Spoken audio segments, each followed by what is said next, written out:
students in the hall and those who have logged in from elsewhere, teachers, vice chancellors, heads of academic institutions, friends on the dais.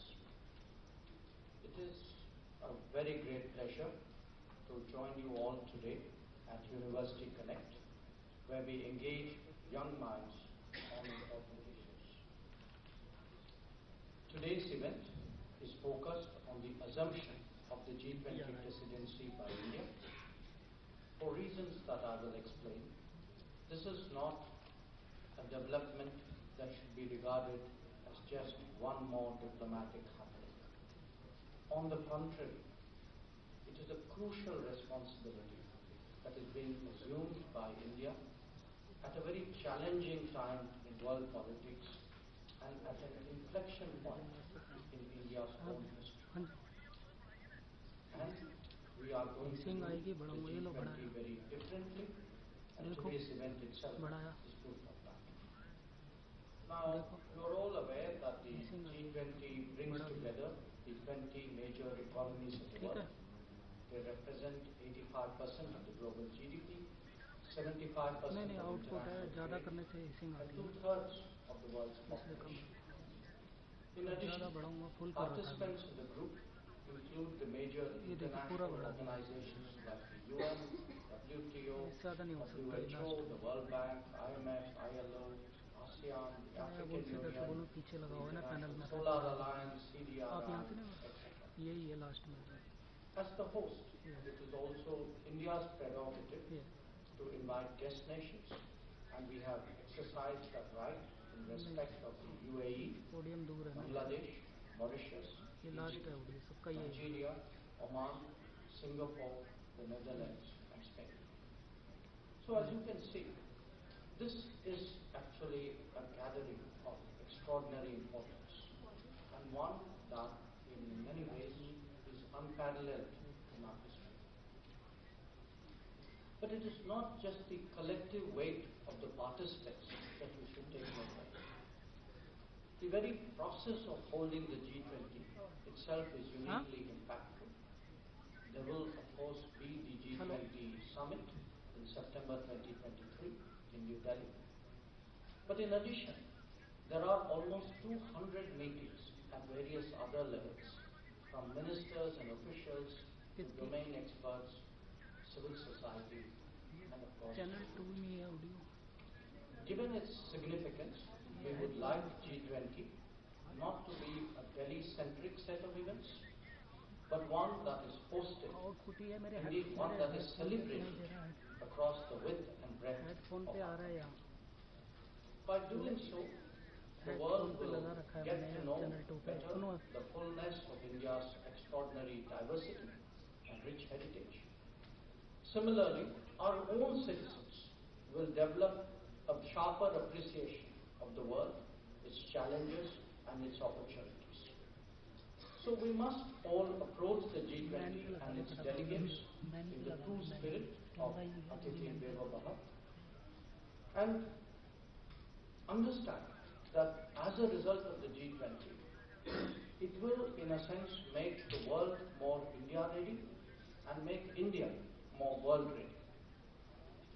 Now, our G20 presidency is taking place at a very critical moment in international affairs. Over the last 3 years, we have seen the economic and social devastation caused by the COVID pandemic, quite apart from its human toll. It has aggravated the financial situation of developing countries, undermined the pursuit of sustainable development goals, and created a health divide between the developed and the developing. To this was added the knock-on effects of the Ukraine conflict, especially the difficulties in the availability and the affordability of fuel, of food, of fertilizers. And there were then the longer-term trends like extreme climate, whose events are now unfolding with greater frequency and more impact. And don't forget the perennial challenges that we have faced, whether it is terrorism or black money. And the G20 is in fact the premier grouping which is devoted to addressing the financial, economic and development challenges of the world. And in these difficult times, it is therefore particularly important that world leaders focus black money. And the G20 is in fact the premier grouping which is devoted to addressing the financial, economic and development challenges of the world. And in these difficult times, it is therefore particularly important that world leaders focus on the right issues that especially affect the more vulnerable sections of the world. Now, the attention obviously needs to be given not just to the problems, but equally, perhaps even more so, to finding viable solutions for it. In this regard, India's example is of increasing relevance to the rest of the world. Whether it is our last mile delivery done using digital platforms, a way of responding to the COVID and other public health challenges, or indeed the transformation in green and clean energy that we have seen in the last few years. There are very good reasons why today the world is taking a much deeper interest in us. The G20 Presidency offers an opportunity to share our story with others, particularly those who may transpose some of our experiences on their performance or challenges. And it is also a time when we must become the voice of the global South that is otherwise underrepresented in such forums. Countries of Asia, Africa, and Latin America trust India to speak up for them. We have of late been in the forefront of expressing their concerns on fuel, on food, on fertilizers. And we share too the apprehension that sustainable development, climate action, and climate justice could be sidetracked due to more dominant issues. But our task will end not just with articulation. India has to take the lead in pushing for collective action, and that is exactly what we intend to do at the G20. Now, there are established mechanisms and working platforms to take forward various issues that come up in the G20 agenda. But the G20 naturally responds to the pressing issues of the day.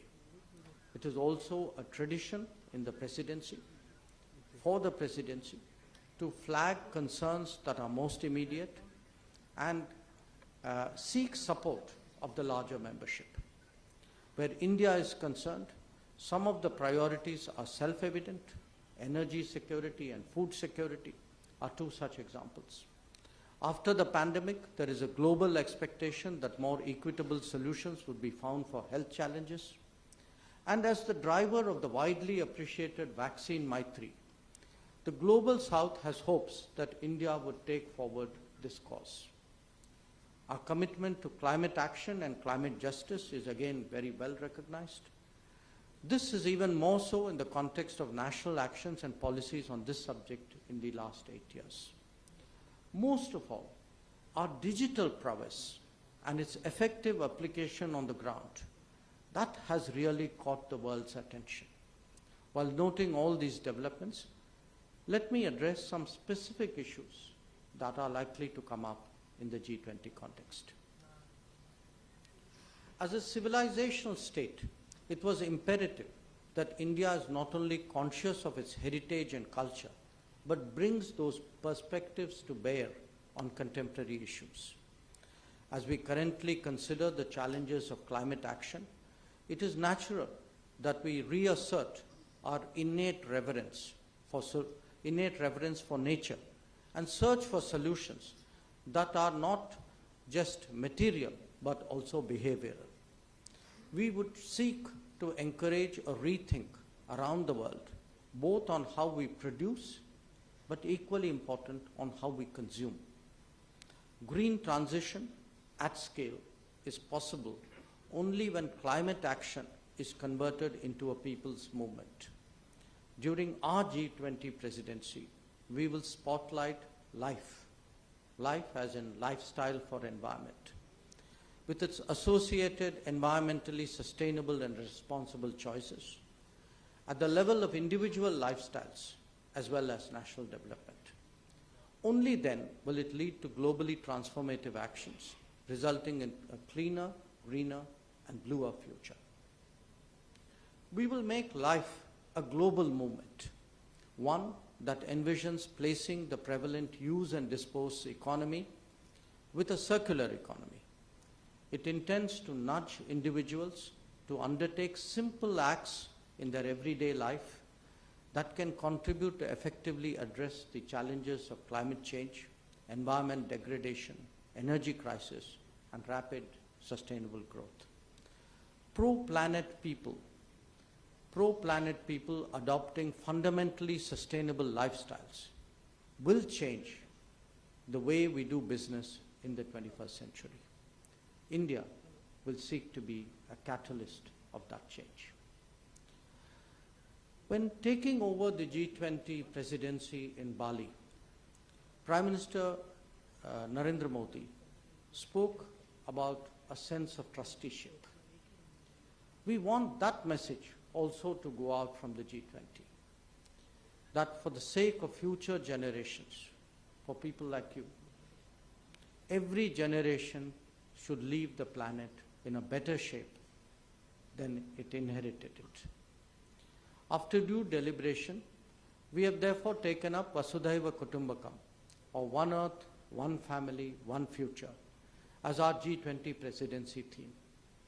Drawing from our cultural ethos, this is a strong assertion of beliefs in shared and common solutions. It may apply to climate action and life, where the power of example, the diffusion of technology, and the spread of best practices can make a decisive difference. The same drivers are even more powerful when it comes to digital delivery, in order to ensure that we leave no one behind. And remember, we have demonstrated it even at a time of extreme stress by undertaking successfully Vaccine Maitri. The G20 is a diverse platform that seeks to forge common ground on key issues among prominent countries. Our endeavor is to make that consensus more relevant through a wider process of consultation. Indeed, our very choice of guest countries is reflective of this intent. Harmonizing various interests is something that is ingrained deeply in India's history and culture. We have long been a pluralistic and consultative society who have debated issues openly before we arrive at a decision. Since this is deeply ingrained in our DNA, we have never been insecure with diversity. Our essential unity is not only the basis for pluralism, but it is also a source of confidence for engaging the world. As the mother of democracy, India's G20 presidency will be consultative, it will be collaborative, and it will be decisive. Having noted that, we must also recognize that the global order today is not truly reflective of the state of the world. Institutions and practices created 75 years ago still dominate global decision-making. A representative and democratic international order must press for change, not just in the United Nations, but in other international institutions as well. While we strive to progress on this broad agenda of issues, the G20 cannot be impervious to immediate developments that have a direct consequence on global well-being. This year, much of that debate has centered around the Ukraine conflict. As you all know, the Prime Minister had declared that this is not an era of war, and that dialogue and diplomacy alone can provide solutions. At Bali, the significance of this position was widely recognized by G20 leaders. In fact, the universality of this message is being appreciated as well. Many of you today would have read in the newspapers that you would have seen in the morning or read on your phones, Prime Minister's own thoughts about assuming the G20 presidency. And that, by the way, has appeared in newspapers across the world.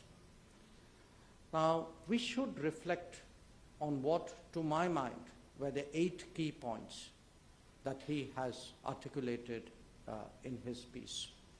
And those points are: one, the greatest challenges can be solved not by fighting with each other, but by acting together. Two, technology gives us the means to address problems on a humanity-wide scale. Three, digital public goods that we have created are increasingly perceived by the world as delivering revolutionary progress. Four, India's experiences can provide insights for possible solutions. Five, our G20 priorities will be shaped by the interests of the global South. Six, we will encourage sustainable and environment-friendly lifestyles based on trusteeship over nature. Seven, we will seek to depoliticize the global supply of food, fertilizers, and medical products. And eight, we will encourage an honest conversation among the most powerful countries. So, as the youth of India, it is important that you are not only aware of the G20 activities, but also of India's approach that I have just summarized. Under the Youth 20 Engagement Group of the G20, India will focus on skill development, on the future of work, access to quality health, and youth as equal partners in the development agenda. During the year, in the spirit of Jan Bhagidari, I would encourage the youth to conduct and host a wide range of practical activities like university lectures, roundtable discussions, model UN conferences in colleges on G20 agenda, and welcoming G20 delegations, including through cultural performance at various meeting venues. Remember, each one of you present physically here and virtually across, each one of you is an ambassador of India to the G20. I urge you to collectively be the radiant lotus of creative brilliance and generational optimism. Our success in the G20 will surely draw strength from all of you. So thank you again.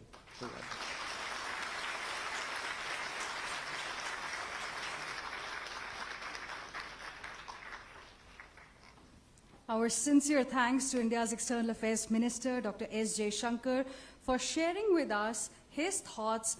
Thank you. Thanks a lot. Thanks, Honorable Minister, for your interaction with us today. We have students who are extremely excited. I'm sure many more hands would go up. Some of you have already sent us emails, but I would be more democratic, would open it up and would invite your suggestions. Honorable EM has already set out the broad priorities. He has alluded to the excellent write-up that Honorable Prime Minister has contributed across media today. Almost all newspapers have carried it today. Some of you might have already seen it. As he summarized, those 8 principles are there, which are quite exciting in terms of how we are going to go forward. And after this, today is just a beginning. After this, we are going to visit each of your universities and do with you several activities which Honorable External Affairs Minister mentioned in terms of seminars, discussions, publications, a lot of various modalities of engagement. So let me now open up the floor. Please have short questions, no introduction, but those who want to have questions may please raise their hands, and I would recognize. Maybe I should start from here on the right-hand side. Yes, the girl right there. Yeah. You can just introduce yourself, have short question. I would, in the first round, take 3 questions, and then I would come back to the Honorable Minister. Okay, sir. So this is Shivani Sir from Sharda University. As the theme suggests, one earth, one family, one future. So who all are included in one family? Only human beings or other living creatures as well? And as Sir said that each one of us is in India. So we are only representing ourselves or other living creatures as well. And also, our yogi culture never promoted these non-vegetarian food or any kind of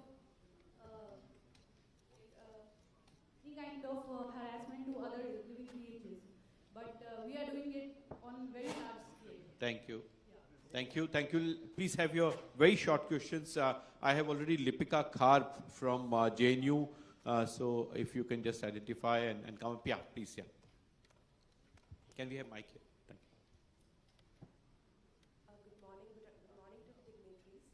So my question is that in global forums like BRICS and COP, India and China share convergence of interests as well as of ideas, with both being developing nations.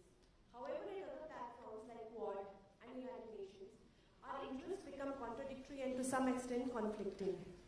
Therefore, I would like to know how will India manage to maintain the balance between this cooperation and contradiction now that India will be setting the agenda for the debate in one of the most relevant organizations, that is G20. Thank you. Thank you. One more right here in the middle, in the front. Yeah.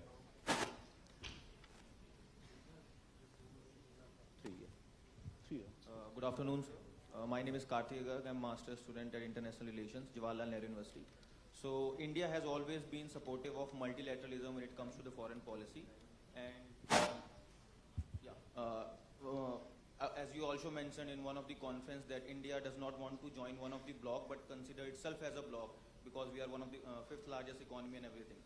But looking into the challenges from those countries who want to maintain the status quo, so how do you see G20 presidency as acting as the bridge to make the multilateral world more unified?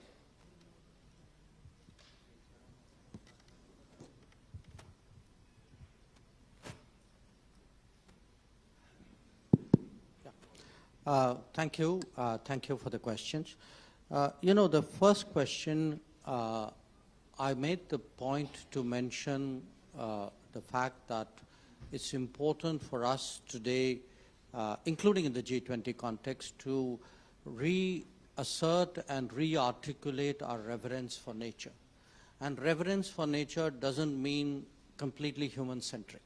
I mean, it's nature in its entirety. So there are, deep traditions in our country. It's part of our culture. In many of us, I mean, it may not have been explicitly taught. It's habit. It's habit which we pick up from our families, from the environment around us, and it's just often we don't reflect on our habits. We sometimes, frankly, imitate the habits of other people. I'm not saying that's necessarily wrong, but certainly the more we delve into our own beliefs and traditions and heritage, I think there are sources of strength, including in the precise point you made, which is that we should be caring of nature in its widest possible definition, including, all beings and all forms of nature. Now, if I were to move from that to something very different, which is how do you, because this is, in a sense, that's a lifestyle question she's asking. Yours is more a statecraft kind of question. The statecraft here is really how do you manage contradictions? How do you have different agendas, different partners, different abilities to deal with them? And that is actually the challenge for diplomacy. Now, it is also a particular challenge for bigger countries, because bigger countries have more varied interests. So when you have more varied interests, you have different kinds of partners. Now, if you look today at, who are our partners? Our political partners, our security partners, our developmental partners, our energy partners, our digital partners would all be different combinations of people. So it's not just how do you deal with two sets of people. Depending on the issue, you will get a different combination of countries to deal with. Now, how does that play into G20? It is precisely because we have, grown that ability to deal with on different agendas with different partners. That is the value that we bring to the G20.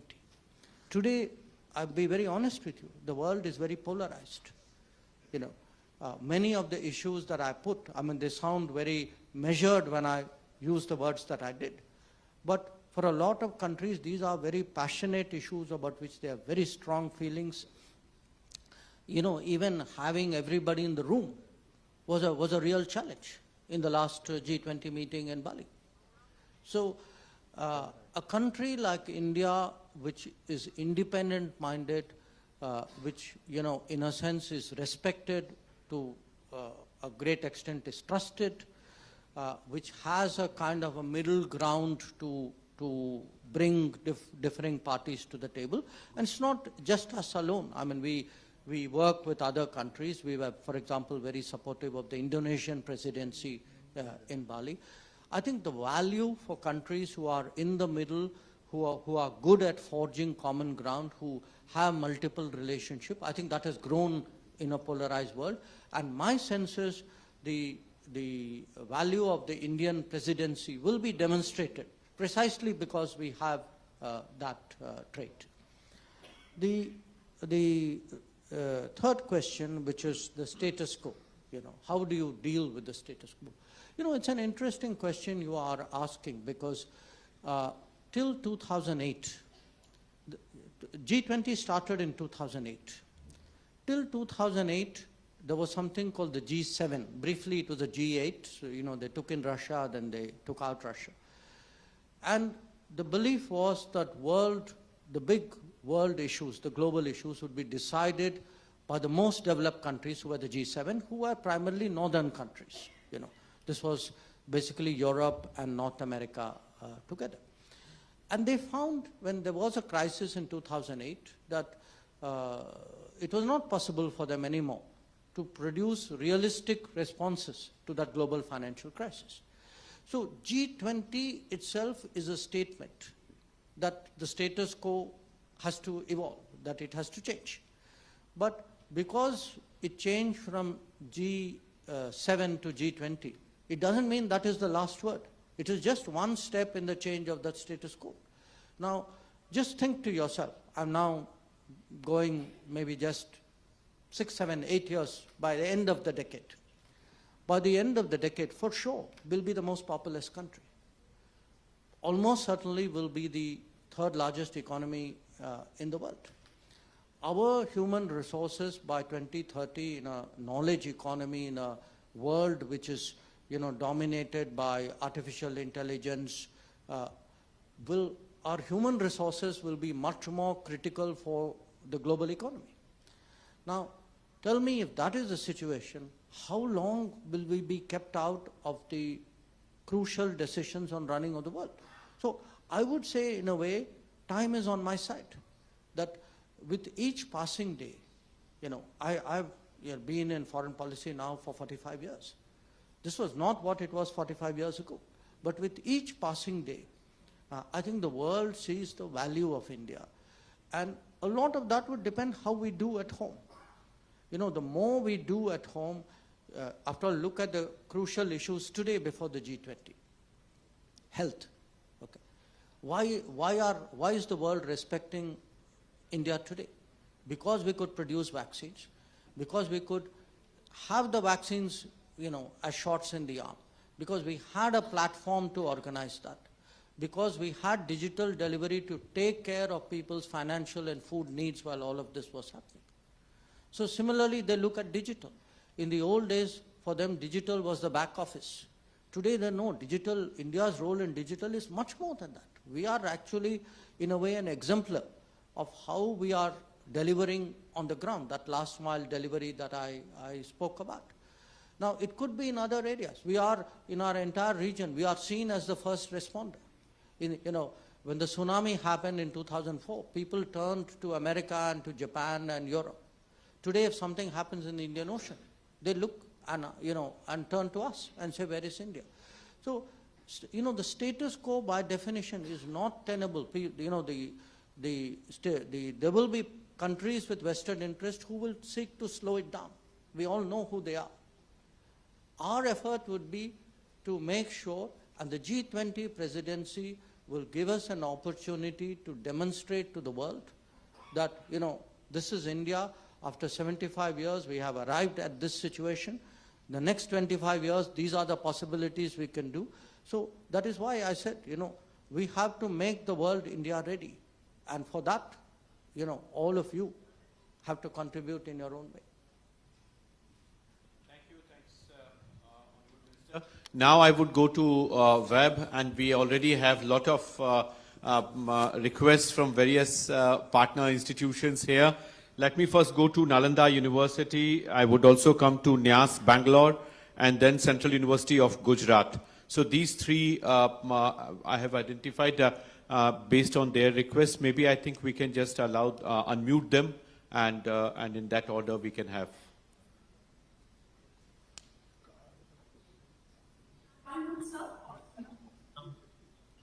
My question.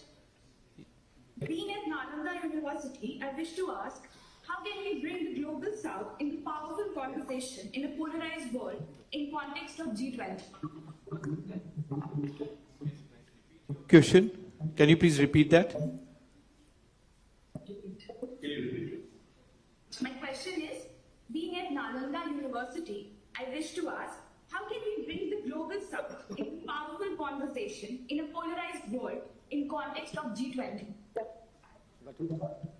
Thank you. Thank you. Can we go to NIAS Bangalore and Central University of Gujarat?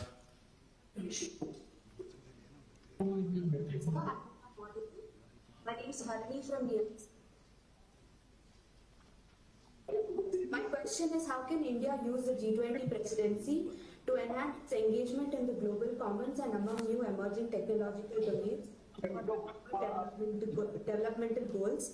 Indonesia had something called Space 20.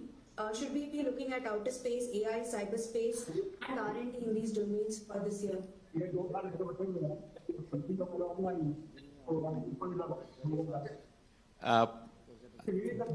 Can you please come back again? I'm sorry. Others, please mute yourselves. We are not able to hear. But would you please come back and repeat your question? Good morning, sir. My name is Harini from NIAS. My question is, how can India use the G20 presidency to enhance our engagement in the global commons and among new emerging technological domains for our common developmental goals? For example, Indonesia had a Space 20. Should India also be looking at outer space, AI, cyberspace, and R&D in these domains during the year? Excellent. Thank you. Thank you. Now, can we have our colleagues from Central University of Gujarat? Good afternoon. My question is, how can young scholars contribute to formulate better policies to cope up with coastal security challenges like trafficking or ecological degradation in Gujarat or other sensitive areas? Thank you. Thanks a lot. I would now hand it over to the Honorable Minister. Thank you. So the first question is really, in a polarized world, how do you include or get G20 into the conversations?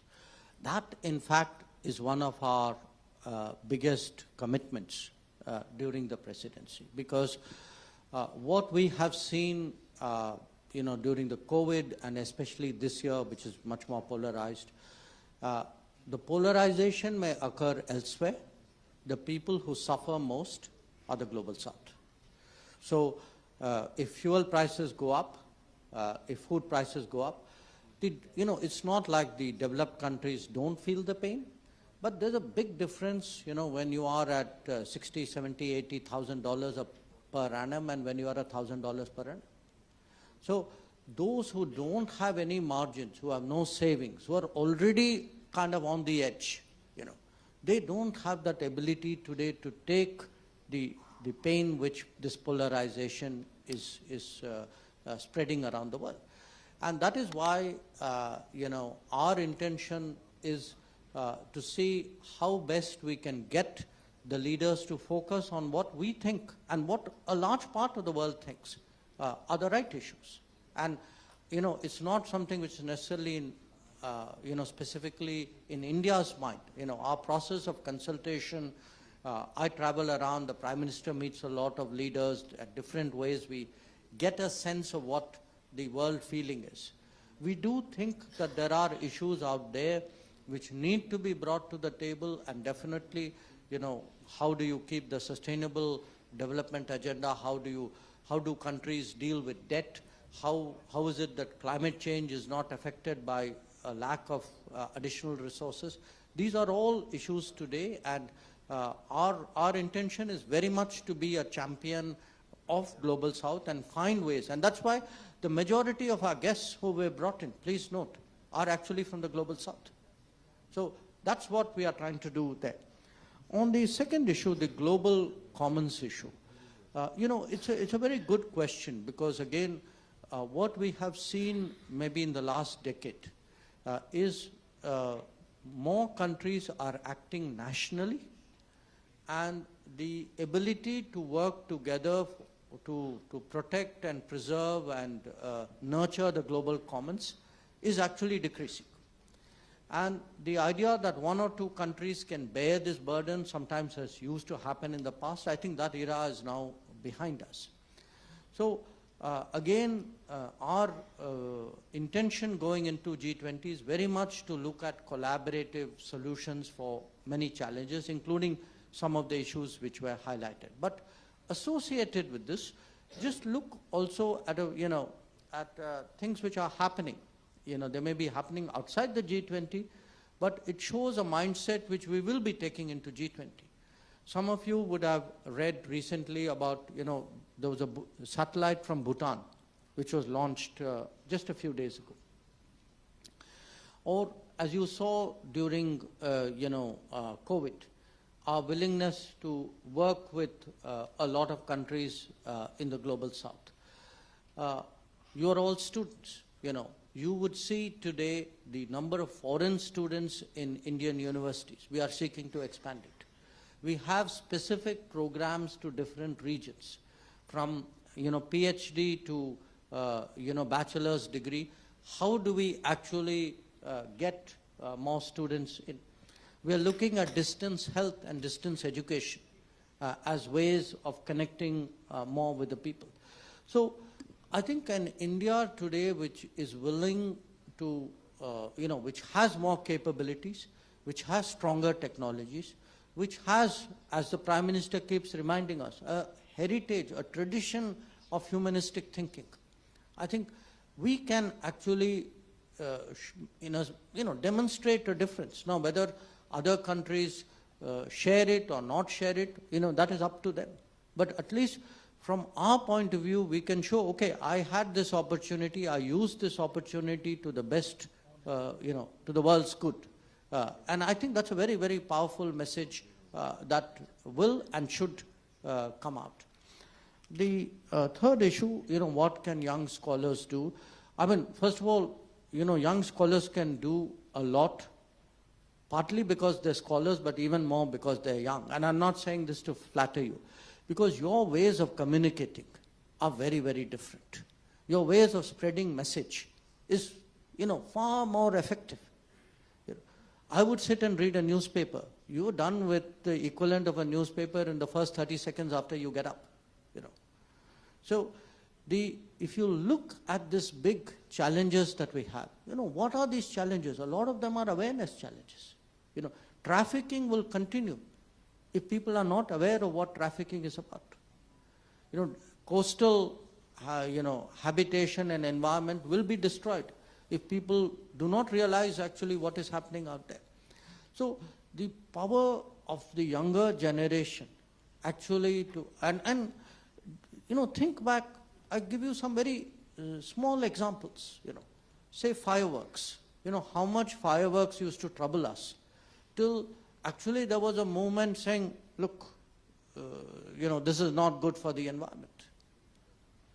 I could cite to you other examples like this, and a lot of this change is actually coming from younger people, and I think the ability of the younger people to spread the message and influence often people who are much more set in their habits is a very, very strong motivation. So I would absolutely encourage younger generation to take on that sense of mission, and I think that's very much Prime Minister's expectation also of the younger generation. Thank you, sir. Honorable Minister has also agreed to have one more round. Let me quickly come to Tripura University, Pondicherry University, and Indore. All three are waiting. I would very much like them to come online and quickly ask very brief questions. Tripura University, can we have Tripura University? Can we have Tripura University? Namaskar, sir. My question is, how G20 can help in the development of a small northern state like our Tripura? Thank you. Pondicherry University. Thank you. Pondicherry University.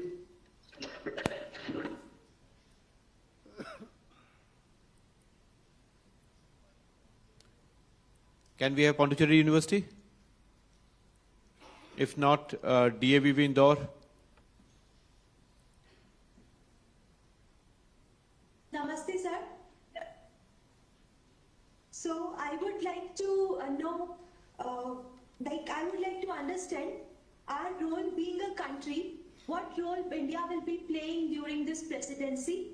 Being a researcher, how can we contribute to the presidency period, and how it will be beneficial for India, and especially what sectors of economy we'll be focusing upon. Thank you. Thank you. Now, last question from the room. Anyone? My goodness.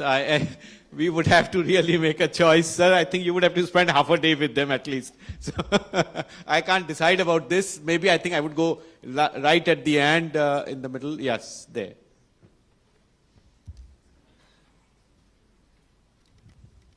Thank you so much. Namaskaram. So, what are the biggest geopolitical hurdles and challenges to India while successfully organizing G20 summit, and what are the solutions to it? Furthermore, is it correct to say that this G20 presidentship will be a catalyst to transform India into a superpower and a developed country much ahead of our own estimated targets? The first question, if I understood it, was, how would it help a state like Tripura? I think that's a question which all other states can also ask with equal logic. And I'll tell you how it would help. I mean, first of all, to the extent that there is overall national gain out of G20, gain of influence, gain of image, gain of recognition, gain of familiarity with our country, it will apply across the country. So every state of India would gain. But what we are also trying to do is actually see that G20 delegates have an opportunity to visit as many states of India as possible, as many cities of India as possible.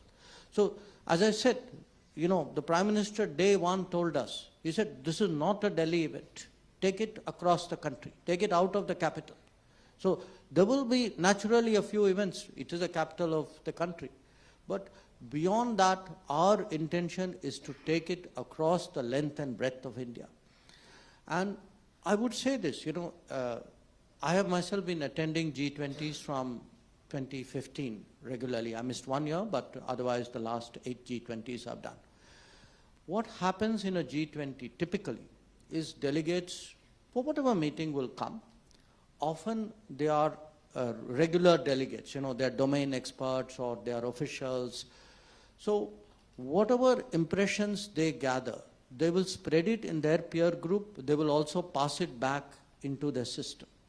So what would happen, say for Tripura, would be whichever meeting is held in Tripura, there will be a set of people, I assure you, who had no feel for Tripura before, would probably not have been there. But as a consequence of the G20, would have come there, spent time there, maybe eaten local meals there, seen the local culture there, and gone back. And in their minds, definitely Tripura is very, very strongly on the map. So the whole idea in that sense is really to make the world much more appreciative and understanding of the diversity and the richness of India. And that is really something, as I said, we want to make this a people's G20 so that we have, the people who go back must not just have a sense of a state or a city. They must have a sense of a people. And that is very much our expectation. We are very confident that this approach of the Prime Minister would work very, very well. The second question, the researchers, how would the economy benefit? Or I'll club the two, the economy and the geopolitical hurdles in a way. Look, it's not like G20 I mean, yes, of course, there will be some benefits. A lot of people would come. There'll be a lot of direct activity. After all, MICE itself today is recognized as a substantial economic activity. But the indirect benefits of the world's understanding and appreciation of India will also translate into the world's economic judgments about India. When people come and see our capabilities, some government, some business, some officials, some activists, some organization will say, those are 3 new things I didn't know the Indians could do or do so well. So we expect, whether it's economic issues or whether it's their political assessment of India, whether, it's a cumulative sense of the country, its history, its heritage, its civilization, that will certainly grow. Now, in terms of the geopolitical hurdles, in a way, I answered that question earlier, that it is a very polarized world. I'm not underestimating it. I know there will be challenges, but we have contributed in our own way in support of the Indonesian presidency. So we have a good sense of what some of these challenges will be. And we do think that India's good standing, the fact that people know we are an independent-minded country, we will do what is right, we will do what is good for the world. I think that will stand us in very good stead, and I'm very confident we will overcome the geopolitical challenges. Now, having said that, I felt really bad how many hands were raised, so okay, I'll do one more round, but absolutely the last round. Thank you. Thank you. Thanks a lot, sir. I think that's great. Okay, please. He gets first mover's advantage. Please. A very good afternoon, sir. I am Raghavendra Dhadish from Amity University, Haryana. Sir, I would like to ask you that as India is assuming the presidency of G20, and we also took over the chair of SCO in the 16th of September, there is a great opportunity to show the world the capability of India in becoming Vishwaguru. How we are looking forward to take some bold moves in the discussions related to global crisis, keeping our national interest in the forefront, and also put forward our candidature as a permanent member in UNSC. Thank you, sir. Thank you. Let me go in that corner. Yes, please. Yeah.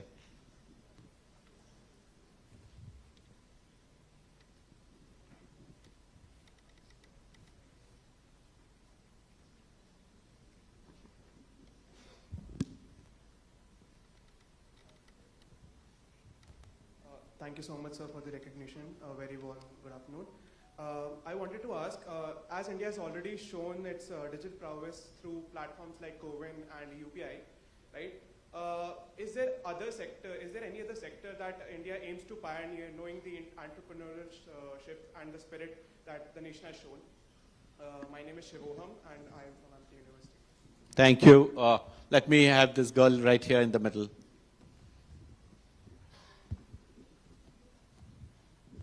Hello, sir. I'm Tashifa Shakil from Jamia Millia Islamia. This is a sort of a personal question. So, in the first session, sir was talking about MUNs and how, like in Model United Nations, we can keep the theme as G20. Coincidentally, we are having an MUN, Jamia MUN in February, and I just wanted to ask you, because we are talking a lot about G20, but there's a lot of confusion about what it is. So, can you give us some ideas about what can be the agendas for an event like Model United Nations? Thank you. Okay. The first question, look, there are many things we have done which would be relevant to the rest of the world. A lot of it is relevant to the developing world, but a lot of it may be relevant to other people as well. The presidencies that we do, these are opportunities. I mean, the biggest, of course, is the G20. I'm impressed that you also picked up on the SCO. And there'll be other occasions like this. Because we are today joining many more organizations. our leaderships of those organizations make a difference. People have expectations of us. So when there is a, it was not like foreign policy didn't happen earlier. They happened earlier too. It is just that at that time maybe we were not so strongly in the world's radar. Their expectations of us was not so strong. So with the passage of time, I think more and more countries do have takeaways when they deal with us. There can be technology takeaways, it could be digital, it could be health, it could be climate, because this country is undergoing an extraordinary pace of change right now. So even when I go out, I mean, it's very interesting. It's, I often do my foreign policy conversation, but at least half the conversations I have with other foreign ministers, they actually ask me saying, I read this about India. And a lot of it is, maybe something on a university or school, playing field, a tech company, the innovation. They are very curious. The world is intensely interested in actually this transformation which is taking place. And this offers us an opportunity. Now, I'm very confident with the passage of time, there's a global understanding which will strengthen our case to become a permanent member of the UN Security Council. Because finally, we will need the strongest support from the world for that to happen. You mentioned COVID and UPI and said, okay, what other sectors? Look, the sectors are infinite, because I'll tell you what has changed in this country. I do visit universities from time to time, as frequently as I can. And even when I visit universities, I see a change. It's a change maybe in the last 5 years. And I know I have a UGC chairman and a vice chancellor sitting next to me. 5 years ago, if a minister came to a university, people would say, meet our best students, these are our gold medalists, or these are our students who've done well. Today, any university I go to, especially I've seen it in the technical universities, the business universities, they put up people and say, meet these people.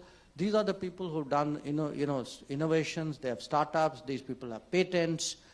This is a very different era that we have now moved into.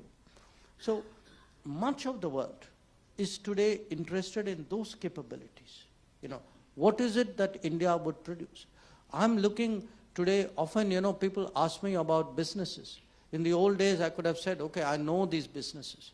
Today, they are multiplying so fast that we can't keep track of it. And that's the energy today which, in a sense, has been unleashed. And certainly one which I hope G20 members will come and experience for themselves. Because, again, I'll tell you one thing. When you, as I said, I've done 8 G20s before. It's not like you go in, do the meeting and get out. That might happen at the summit meeting. But if you are there as a minister, or you're there as an official, or you're there as an activist, or a domain expert, anybody coming to India will also spend a day or two before, a day or two after, maybe go to another place. There will be a much bigger exposure than just the immediate meeting. And I'm sure they'll pick up that sense of change in India. In fact, many of them would probably already know it and want to come and see it for themselves. So finally, the question, what happens in a model UN? I think Chief Mr. Shingla pointed out part of the answer is here. This would give it. But, as people who attend the real UN, I can tell you, the whole idea, the best way of doing it is like to grasp that sense, the nichod of the whole thing, which is really an India which wants the G20 today to look at the core issues of the world, finance, trade, development, equity, sustainable climate. These are really the big issues which confront the world. Internalize it, and I'm sure your model UN will be wonderful.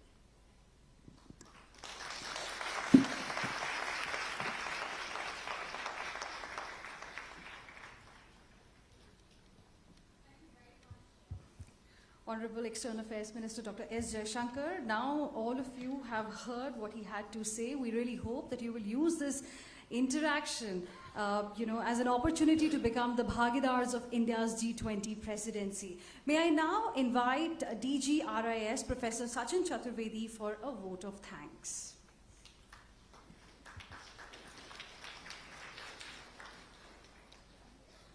Thank you, friends, ladies and gentlemen, Honorable Vice Chancellors, respected External Affairs Minister. We had excellent interaction with the Honorable Minister today, as all of you would agree.